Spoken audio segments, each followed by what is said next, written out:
So it was when I was about to turn 16. Then I started with like very basic HTML and CSS and all of that. I didn't want it to answer all of that. I just wanted to do my own thing. Someone was saying you should do lawyer and stuff, like become a lawyer or whatever.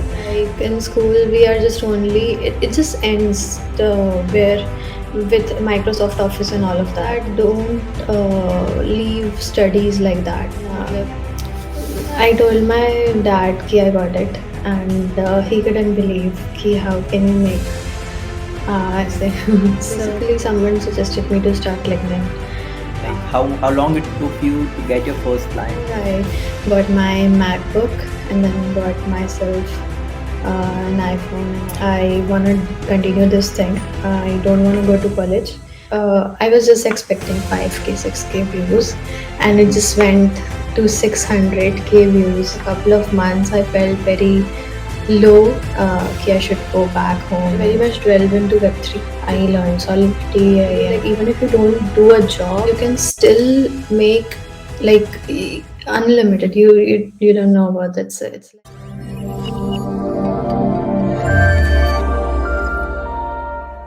Hey Shruti, welcome to Humans of Tech podcast, and this is our 11th episode, and I'm super excited to invite you on this platform.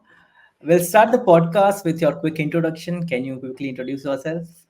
sure. First of all, thanks for having me here. And I am Shruti. I'm based out of Chhattisgarh, but moved to Bangalore a year ago. And I've been in this space of tech since like past almost 4 years. I'm a full stack developer and also a designer. So like basically more passionate about the front end and creative side of things in development. And I've been working as a freelancer since the start, but then I did some full-time projects, and then I was like doing some community projects, and right now I'm like building my own thing.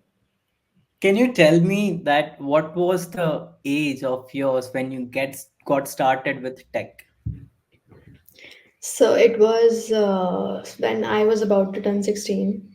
So Okay. uh, yeah.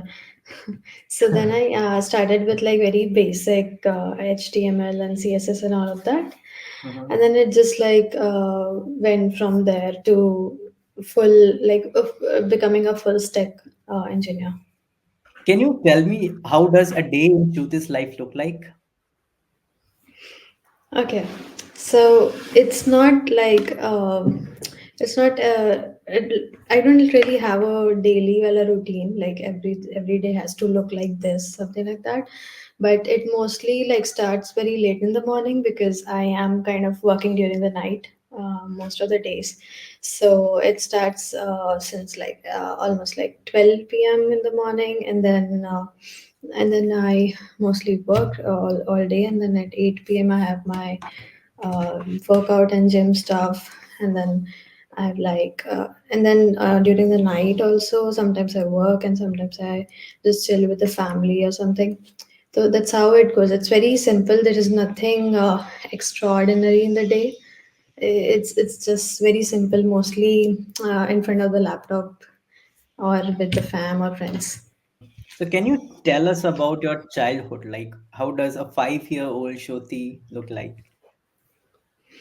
Okay, so I was a very meticulous student, like you call someone a topper, right, in school. So I was that kind of a student, like school and homeworks and doing everything on time and all that stuff. So I was like really like that.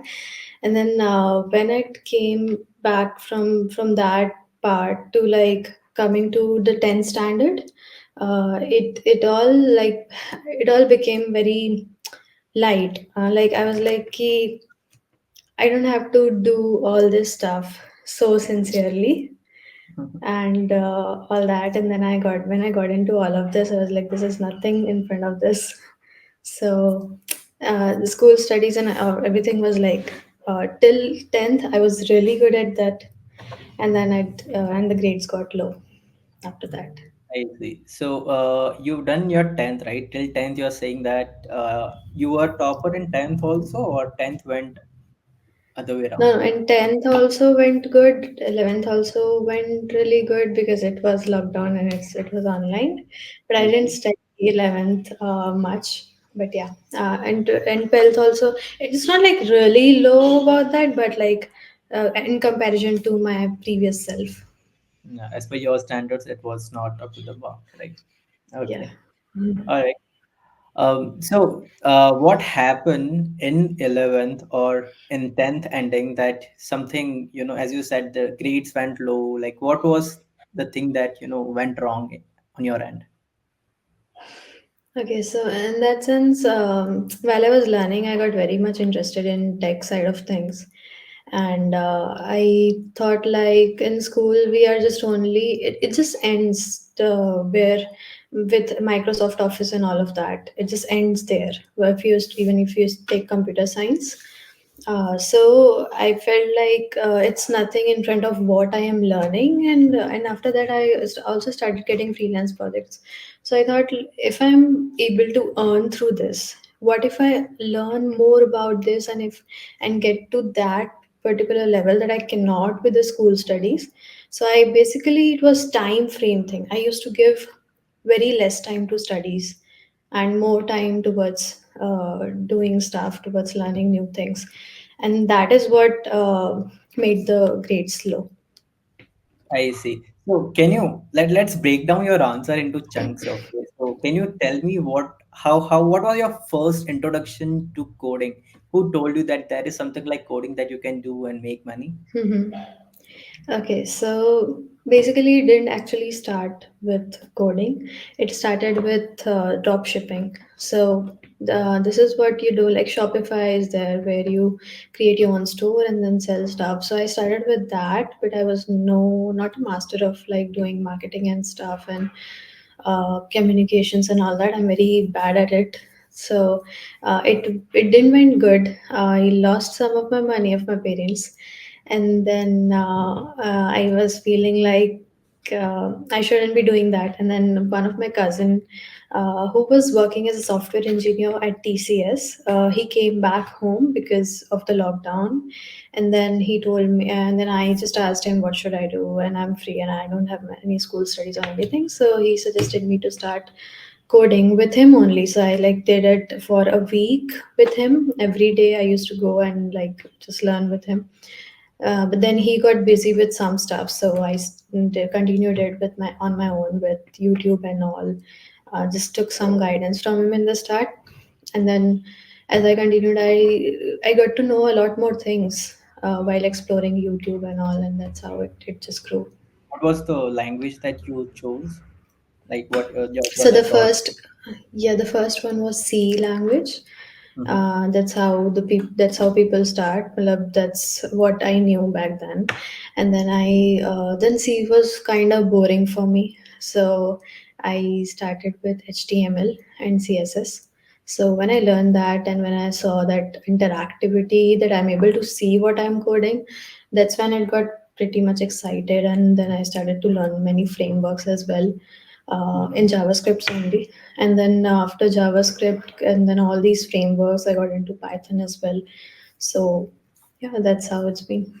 So while you were learning coding along with your 11th and 12th grade, what was your parents' reaction? Because since you were a topper kid till 10th, right? They must be having some Hmm. expectation on you that this girl will do this, will be a doctor, engineer, or something like Yeah. that. Their saying was just that don't leave studies like that. Matlab, you do coding as you want, like you do whatever you want, but also we want your grades to be high. Okay. So the pressure was from both sides. One from my own side, ki I have to do this, and one from my parents' side that you have to do that as well. So it's like managing both of them together. And then if there are freelance clients, there are deadlines, there are my exams, all of that just came all together. But I had to manage during the days and nights and all that stuff. Yeah. It's crazy to see that at that particular. age of yours, you're thinking so much that you have to make money. First thing, you have to learn coding and you have to study as well. And 11, 12s are not that easy, right? In India, Not that especially. easy, exactly. Yeah. So you are a math student? No, I took commerce. Okay. And back then in commerce, I didn't thought ki I will be doing coding. So I took commerce because I didn't wanted to study physics. Oh, Well, the physics I didn't used to like at all during I ninth and 10th. So that's why I took commerce and there was no arts option in our school. So okay. the last option was commerce and I took with that is maths and information technology. I So see. these were the three subjects. Yeah. Then your life must be little sorted comparatively. If you wouldn't take Yeah. math, you would be that Sorted, yeah. interesting. Also, as you said, you started learning HTML, CSS, and stuff from YouTube itself, right? Then you told that you got your first client, right? So, how Mhm. did you got that client? Like, for a client to trust a 16 or 17-year old kid to, build products for them, it's also difficult. So, how did that happen? So it just happened by building a proof of work and building a brand for myself. So basically, someone suggested me to start LinkedIn. So I started LinkedIn and used to like literally post about anything I was doing during the day, even like creating a website or learning about this concept of coding and learning about that. So I used to do that a lot, and when people used to see me doing things publicly and like showing what I'm learning and all that, so that actually fascinated people, and that's how I used to get DMs about working with them. So that's how I just got clients somehow, and I didn't even know how did I got that, but I was just consistent with what I was doing. That's it. After creating like content on LinkedIn, like how long it took you to get your first client over there? Okay, so I started learning in May 2020, and then September May I was working as a volunteer for an NGO as a front end developer. My job was just to do HTML and CSS. And Okay. that and they had a team, so I got a pretty good learning experience as well, and I was volunteering. So I did that for around 4 months with them, from like September, October, November, December, and then in December I got my first client from Australia. He was Indian only but lives in Australia, and he had a badminton court. So he gave me a project of for making a badminton booking portal, like where you Mhm. book the court for the particular timing, and then so I made that using Monstack. I was not proficient with that. I was very still like lacking in skills, Mhm. but I still like did that. It took long time because I didn't know how to make that exactly, Mhm. but yeah, it just happened, and then I started getting clients more like from India only at first, and then from Denmark and all that. So Nice. that's how it just started. So all the clients that you got from LinkedIn, all of them were inbound, right? They approached you and you didn't Yeah. posted that open for work. Yeah, so till now also I've never got a client to whom I approached. So like everything was inbound through LinkedIn, through Twitter, through word of mouth and everything. Tell me now that since you were getting clients from LinkedIn and like what was your the other part of your life that was 11th and 12th, right? So you were getting Mm-hmm. clients, you're making money. So what were your was like your parents were must be asking like from where you're making this money, what do you want to do after 12th, how Mm-hmm. you handle those type of questions Yeah. from your parents. So the first pay I got was for 11,000, and I got it in my own account. I have made my account this time. Tak. So then I told my dad ki I got it, and he couldn't believe ki how can you make I see. So, like, when I got the client, he was thinking it's fake, it's fraud, and all that. He wasn't believing that. Then I showed him, like, seriously, I've got it. Hmm. So there was like one thing that made them happy and made them believe in me. Ki, um, I can do wonders and all that stuff. So and then gradually, when I started getting more, I got my MacBook and then got myself an iPhone and all that. So, and then I got myself a small setup like a desk or something. Hmm. That's it. So, when I was like getting things for myself on my own, they also started to, trust me more with things. Okay, I can do it for myself. So, Yeah. tell me, after 12, didn't your parents told that you want to go to college or not and stuff? Is it just because you were Yes. So. doing Mhm. well, they didn't ask you any question? Yes, so previously, like during 10th and even before 10th, we had some discussions of me doing this UPSC or maybe doing some engineering from a college, or maybe someone was saying you should do lawyer and stuff, like become a lawyer or whatever. So that those universities were going in my mind. I was researching about them before that, but then later on, I thought ki I joined Twitter, so I saw a lot of people crying over their universities, like they don't get time after that and all that. So I was like, I don't want to make that mistake. So I explained all of this to my parents. Ki I want to continue this thing. I don't want to go to college, but they still wanted a degree. So what I did was I researched about distance learning, online education, because I didn't wanted to study and give exams and all that stuff. Again, that school life, and again I'd have to manage those studies and all that. So then I found a University of Germany that's called IU Germany, and in that I registered for BCA in computer science, and that's just going on. It's like 4 years of 4 years of course, and then you get the degree delivered to your home, like after completing all of that, and it's online. It's all self, so it's all up to me. But it's been like 1 year, and I rarely study, so I have to do that as well. Okay, when did you start at this course? Last year in Jan. Last year, that is 23 Jan, right? 2023 Yeah. January. Huh. Okay. So I also wanted to ask you, since you are making money after like your 12th and stuff, and you are learning coding and stuff, right? And that is something which is not normal in all the Indian kids, right? So I want to Mm-hmm. know that how what was your friend's reaction like? How were you living that life, which hardly few kids are living in India, which is like not playing and not watching movies, not going to college. Mm-hmm. The college life is something also which is important part of our life, but you Yeah. chose something different over that. So what were your parent like Mm-hmm. your friends were saying about that? I started to rarely go out with friends because I was like getting more interested towards doing these things.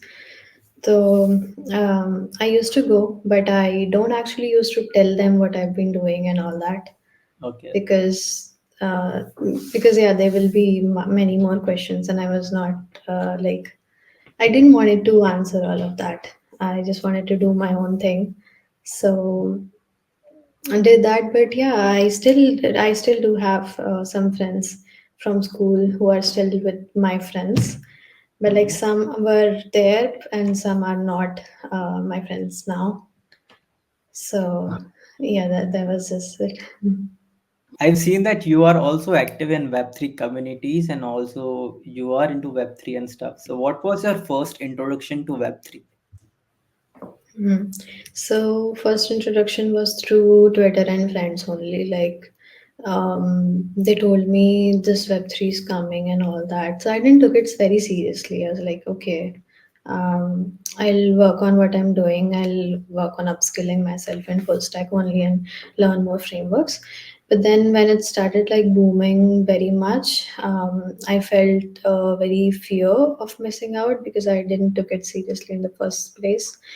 And then later, I did a full time job at a US based startup. So Okay.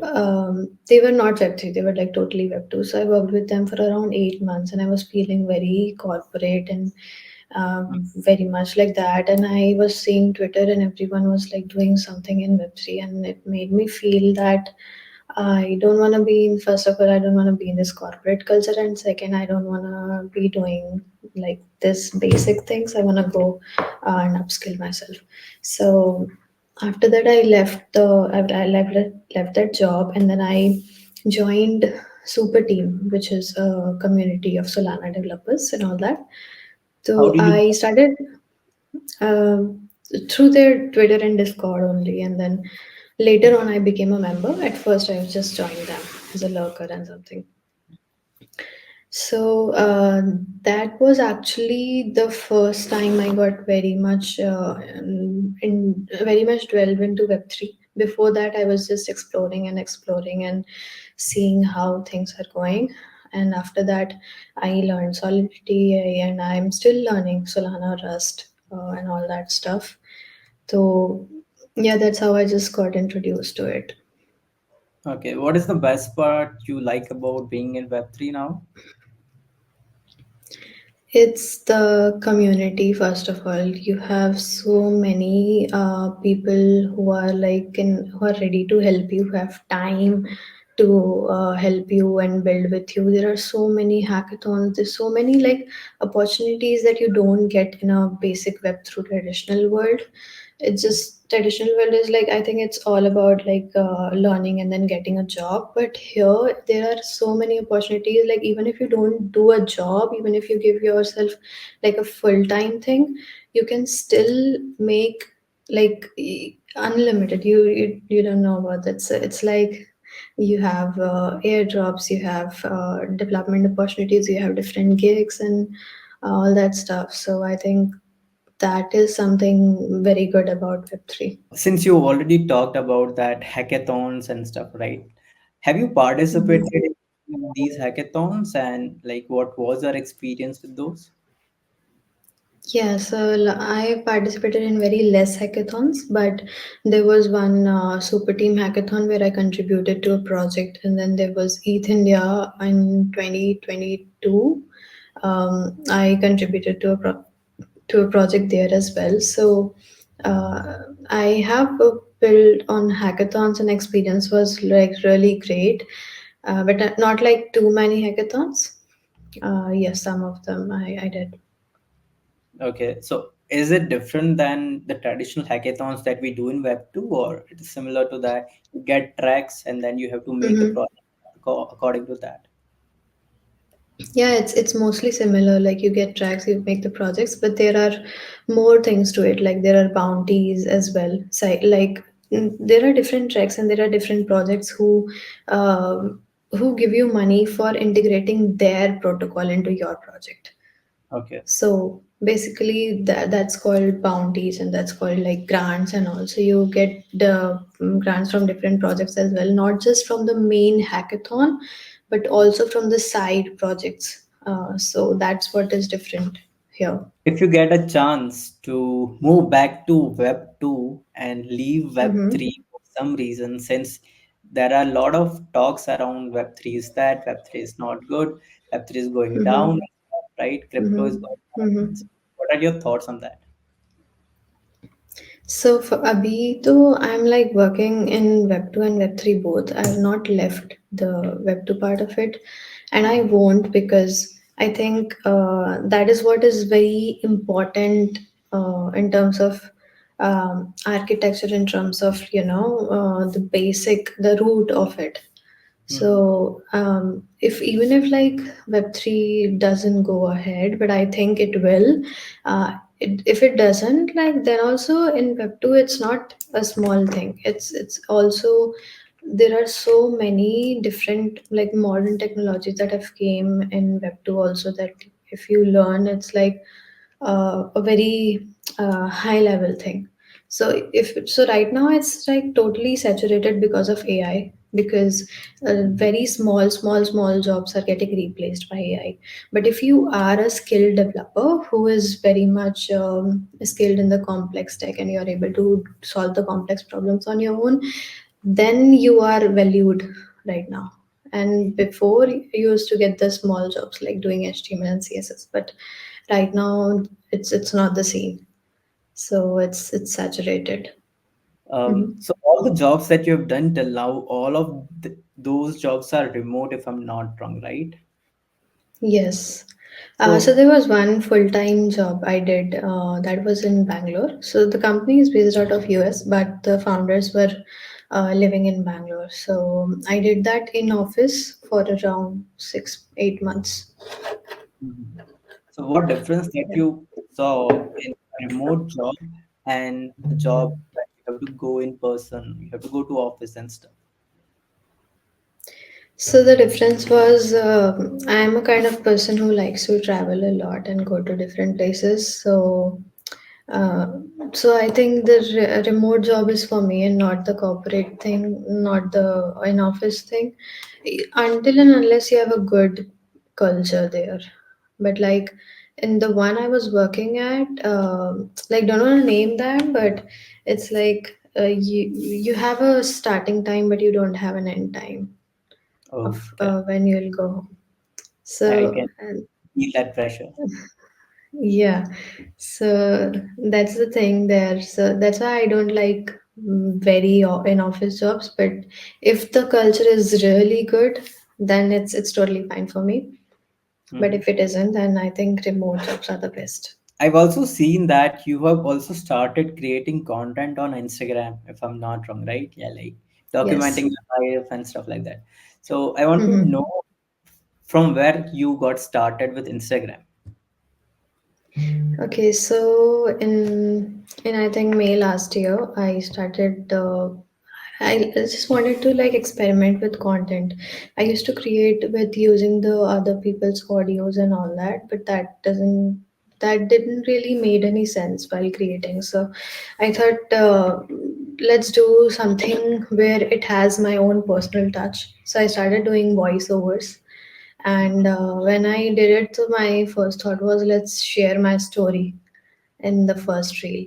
So I wrote the whole script with a creative mind. So basically, I'm a really good writer when it comes to writing scripts and uh, writing tweets and all that. So I did that, and then I started doing the voiceover, and then I edited it. It took a lot of time as it was my first reel, and even like after doing it, I felt that I shouldn't post this because this is very different from what I do, and I don't know if people are gonna like it or not. There was this factor of people liking it. So Yeah. so right now it's not like that. But previously in my first reel it was okay. I need people to like this. So so then I shared it with some of my friends. They also liked it. So I posted somehow. And then, like, really, I was just expecting 5K, 6K views. And it just went to 600K views under a month. Mm-hmm. So it just blew up, and then it went like 80K likes and all that. So then it went viral, and then I was thinking, why don't I like just create this my content strategy, like sharing things and sharing my experiences in a voiceover and using all of my clips. So I took this as a content strategy, and then I made more reels on that. It took me a lot of time because of work, but I wasn't able to be consistent. But I still shared, and still like the reels get really good reach on my Instagram. And it grew like pretty much a lot because I had 1,400 followers in the start. And then later on, right now, I have 15,000 followers. So I think it went really good, even though I wasn't consistent at all. But Yeah. I'm really planning to be consistent this year. It shows that people are interested in knowing about your life because your life is obviously totally not a normal life. A normal Indian Not a normal, Like I also sometimes feel I'm sharing too much about myself, and I should, share more about uh, more educational content. I mean, like telling people about not just about my journey, but about my learnings. Okay. So I'll do that now. Okay, since we're talking about this, can you like you must be meeting a bunch of people who, let's say, are talking about their college life, that they did this in their college, did that in their college, and you Hmm. are in this whole conversation. Do you feel like left out or something? Do you miss that college life that you missed out? So I don't really regret this decision of not going to college because Mm-hmm. I feel ki the crowd, it's all about the people, right? So the crowd that I am in right now is much better than the crowd that I would have been in college. Yeah. So I feel it's about the people, and that's why I don't regret it because I am around the best peoples.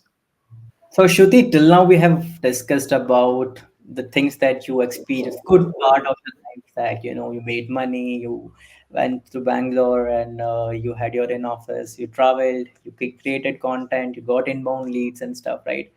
Tell me now, what were the phases of your life which were very low in nature, right? Like you were struggling with something, you must be, or your co-workers are telling you you're just 16 or you're just 17, you won't be able to do this and stuff. Are there any Mhm. stories like that? Yeah, there are. So, um, mostly like 90% of all of the years have been really good. But like the 10% of it was like the change was me moving to Bangalore. Mm-hmm. So, when I moved there, it was a new city and new everything. So, I was pretty much excited at first, but like sooner after like a couple of months, I felt very low, कि I should go back home and something like that because I was doing some freelance project and it wasn't really working. I was thinking कि I should do something big. Why am I doing all this and why am I in Bangalore and all that? So there was that point of feeling behind. I was feeling a lot more behind back then, and then I started to go to more events, meet more people, and then even learn from them, get some mentors, and just talk to them. So then it just kind of healed. And the secondly, I got a flat in Bangalore in last year Feb May. So in that I had a flatmate who was very older than me. Mm-hmm. So I just took that flat with the flatmate, and there is a whole another story with that. I won't be able to share that here, but like it was a not so good experience with like it just I just kind of started feeling low because of that, because of moving with a person I don't know and Mm-hmm. experiencing life there. So there was pretty strange and pretty weird, and due to which my work also got really low, like my work productivity. So for 2 months, I was very less productive, and then I took a trip to Spiti to just make everything calm. Mm-hmm. So yeah, these were like the couple of low points. Other than that, it's been really good. When you moved out to Bangalore, Hmm.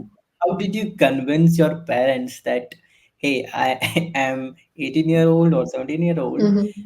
Now I want to move out of my home. I want to work in some new city that is again a metro city, right? So Yeah. it's not easy for you as a girl to convince an Indian parent to make like you are moving out of your home and you are just 18, right?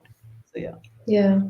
So I've been convincing them for a year at least. So it took me a year, and I've been just telling them मेरा 12th हो जाएगा उसके बाद I'm going to Bangalore. Okay. So and they weren't even getting convinced. Ki you don't have a job there, neither you have a college there. What are you gonna do? Yeah. You're just gonna go and waste your money.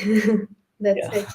So I'm like, let me use my money for some good reasons. Mhm. So then somehow they convinced, they came to leave me there, and they came to settle and all of that. Mhm. So that was like a good experience of going to a new city, and then I explored that city a lot alone, and Mhm. I pretty much liked it a lot. And then I made some friends. I used to like go out with them, go out to the events, tell people more about me and where I came from and all that. So yeah, and first of all, Bangalore is a very safe city, so it didn't really had any threat on me or anything like that. Hopefully, anything didn't happen, but yeah, it was a good experience, and that's I just convinced them like that. Yeah, it's nice of your parents that they let you live your life, right? Which is not Exactly. common in Indian culture, right? Mm-hmm. They trust you a lot, is what like according to your story, is what I can conclude about your parents, right? Exactly. Yeah. Yeah, that's nice. So now, Shruti, final question to you. What are your future plans, right? We have discussed a Mm-hmm. lot about your Web3 life, your Web2 life, your personal life, where you lived your life in Bangalore, working remotely, right? Like, what is Shruti gonna do in future now? Okay, so the future plans right now, I'm building a product with one of my friend. It's called Coin Basics, and Okay. it's where we are helping people navigate the Web3 world. Not just in terms of development side of things, but Mhm. also in terms of like investing and crypto side of things, like telling people about that. So there's a academy, and there are cohorts, and there is also a terminal where you can see the company financials and everything, like on-chain data basically. So we are building that, and we have a newsletter which is 22K subs right now. So we are like actually growing this product, and the future goal is to only work for my own self, Mm-hmm. and upskill and own my own time, and like travel wherever I want to, whenever I want to. That's the only like future goal, and that's how the future is looking like. There is no goal of doing a job again. Mm-hmm. Yeah, that's it. You are the founder of Coinbase that you're talking about. You and your friend are No, the co-founders. yeah, basically the co-founders. I am leading the tech side of things, and he's doing the marketing and distribution. I see. So, the people are under you who are working with you for building this, or you are alone? Yes, No. yes, there are designers, and there are some content creators we are working with. Hmm. So they're just helping us curate and write newsletters and all that. Okay, that's Mhm. super interesting to know because no one can imagine a 19-year-old can do a hell lot of things. Yeah, it's it's unimaginable for a normal Indian person like me that someone can like do many things at a time. And now someone Mhm. like think about like don't want to do corporate. I don't want to live corporate life. I want to do something of my own where I will be the owner and people will be there for me, right? All right, Shruti, it was really nice speaking with you on this episode 11 of Humans of Tech. I'm super grateful to have you on my first ever video podcast. I can't imagine a better guest other than you to have on my like first video podcast. And good luck for Coin Basics. And yeah, thank you so much for taking out time for this podcast. Yeah, thank you so much for having me. It's my pleasure.